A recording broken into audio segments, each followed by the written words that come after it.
Good morning friends. GST platform के YouTube channel में आप सभी का स्वागत है। जी हाँ फ्रेंड्स, क्वेश्चन आंसर सीरीज के अगली वीडियो में आप लोगों का स्वागत है। और इस सीरीज का जो सबसे पहला सवाल है वो है जीएसटीआर 4 से रिलेटेड।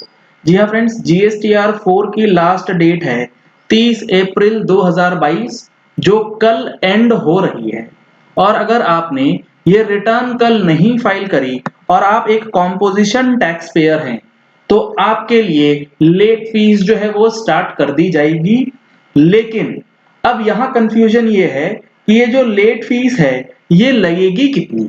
तो इसके लिए आपको समझना होगा कि जीएसटीआर 4 के लिए financial year 2022 onwards late fee को रैशनलाइज किया गया है।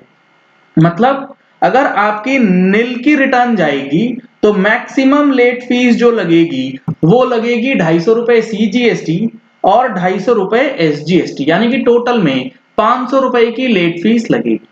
अगर आपकी नील की रिटर्न नहीं है तो आपकी जो मैक्सिमम लेट फीस होगी वो होगी 1000 रुपए सीजीएसटी और 1000 रुपए एसजीएसटी, यानी कि 2000 रुपए मैक्सिमम लेट फीस जीएसटीआर 4 के केस में आपको पे करना पड़ेगा।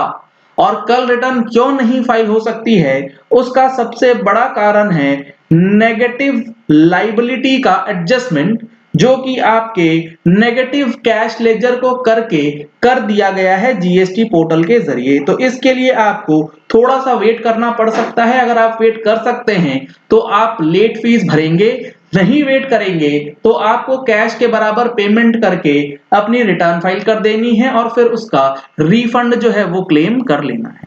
तो सबसे पहला सवाल कि जीएसटीआर 4 पे लेट फीस लगेगी तो कितनी लग के आएगी। दूसरे सवाल पे चलने से पहले एक जरूरी इंफॉर्मेशन ये है कि अगर आपके फैमिली मेंबर्स में या फिर आपके जान पहचान में कोई भी स्टूडेंट जो कि 8 से लेके 12 के बीच में है उसके लिए ऑनलाइन एजुकेशन प्लेटफॉर्म अनअकैडमी के अंदर एक लर्निंग फेस्टिवल जो है वो चल रहा है, जिसके अंदर 23 अप्रैल से लेके 30 अप्रैल तक मात्र 299 रुपए में सब्सक्रिप्शन जो है मिलेगा। 45 डेज का सब्सक्रिप्शन, जिसके अंदर लाइव क्लासेस मिलेंगी, guidance for CBSE board preparation जो है वो प्रोवाइड करी जाएगी, पर्सनलाइज्ड एकेडमिक काउंसलिंग जो है वो प्रोवाइड करी जाएगी, 24/7 डाउट सॉल्विंग क्लासेस जो हैं वो प्रोवाइड करी जाती हैं। तो इस पे सब्सक्रिप्शन लेने के लिए, एडिशनल डिस्काउंट लेने के लिए आप हमारा कोड GP10 का यूज कर सकते हैं,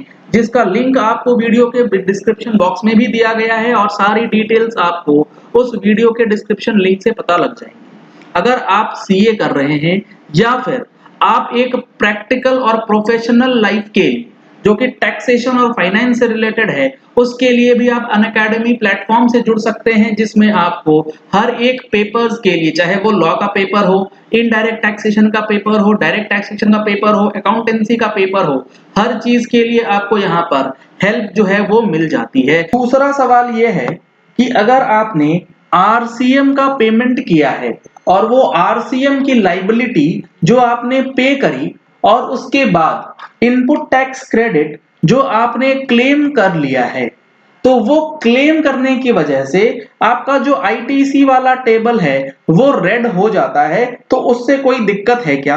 आपको बिल्कुल भी डरने की जरूरत नहीं है। अगर आपने आरसीएम का पेमेंट कर दिया है और पेमेंट करने के बाद आपने उसका इनपुट टैक्स क्रेडिट क्लेम कर लिया है तो वो टेबल रेड भी हो जा रही है, फिर भी आपको कोई दिक्कत नहीं है। आपको सिर्फ ध्यान ये रखना है कि जीएसटीआर 2B में जो रजिस्टर्ड आरसीएम है और जो आपने पेमेंट करने के बाद इनपुट टैक्स क्रेडिट क्लेम किया है वो जीएसटीआर 2B से अगर एक्सेस है तो आपके पास पेमेंट प्रूफ जो है जितने का आईटीसी आपने पे किया है उतने का होना चाहिए। ऐसा नहीं हो जाए कि आपके 2B में आ रहा है 1000 रुपए का आईटीसी, आपने क्लेम कर लिया है 1000 रुपए का आईटीसी लेकिन पे करा है 900 रुपए। ऐसा गलती नहीं होना चाहिए, इस चीज को ध्यान में रखिएगा तो आपको कोई भी दिक्कत जो है वो नहीं होगी। अब यहाँ पर जो अगला सवाल निकल के आता है वो आता है कि कैश लेजर के अंदर जो बैलेंस है वो अवेलेबल है लेकिन टैक्स डिडक्शन नहीं होता है। न्यू कैश जब आप ऐड करते हैं तो वहां पर फाइल करने का ऑप्शन जो है वो नहीं आ रहा, तो ये नेगेटिव कैश की वजह से ये सारी प्रॉब्लम जो है वो निकल के आएगी। तो जब तक ये नेगेटिव कैश लेजर वाला मामला नहीं सुधर जाता, आपको कॉम्पोजिशन की रिटर्न भरने में दिक्कत आएगी और इसके लिए आपको अभी फिलहाल वेट करना होगा। अगर लेट फीस आप 1000-2000 रुपए तक की जो है वो भर सकते हैं। अब तीसरा सवाल है पीएमटी 03 से रिलेटेड। जी हाँ फ्रेंड्स, अगर आपने कैश लेजर का रिफंड क्लेम किया था और वो कैश लेजर का रिफंड जो है वो रिजेक्ट हो गया है, तो रिजेक्शन होने के बाद जो अमाउंट आपने कैश लेजर में क्लेम करने की वजह से डेबिट किया था वो दोबारा से आपके कैश लेजर में क्रेडिट किया जाएगा पोर्टल की तरफ से थ्रू द फॉर्म पीएमटी 03। ये ऑलरेडी इनेबल कर दिया गया है। यहां पर आपको ध्यान में रखना होगा कि अगर आपका वो कैश लेजर में पैसा नहीं आया है तो आप रिफंड प्रोसेसिंग ऑफिसर को इस चीज के बारे में रिटर्न में दे सकते हैं। आपको जीएसटी और इनकम टैक्स से रिलेटेड जो इंपॉर्टेंट अपडेट्स होते हैं वो आपको हमारी मंथली टैक्स मैगजीन में भी प्रोवाइड करी जाती हैं। अगर आपने अभी तक टैक्स मैगजीन का सब्सक्रिप्शन नहीं लिया है तो दिए गए नंबर्स पे कॉल करके व्हाट्सएप करके आप टैक्स मैगजीन का सब्सक्रिप्शन जो है वो ले सकते हैं। Thank you and have a nice day.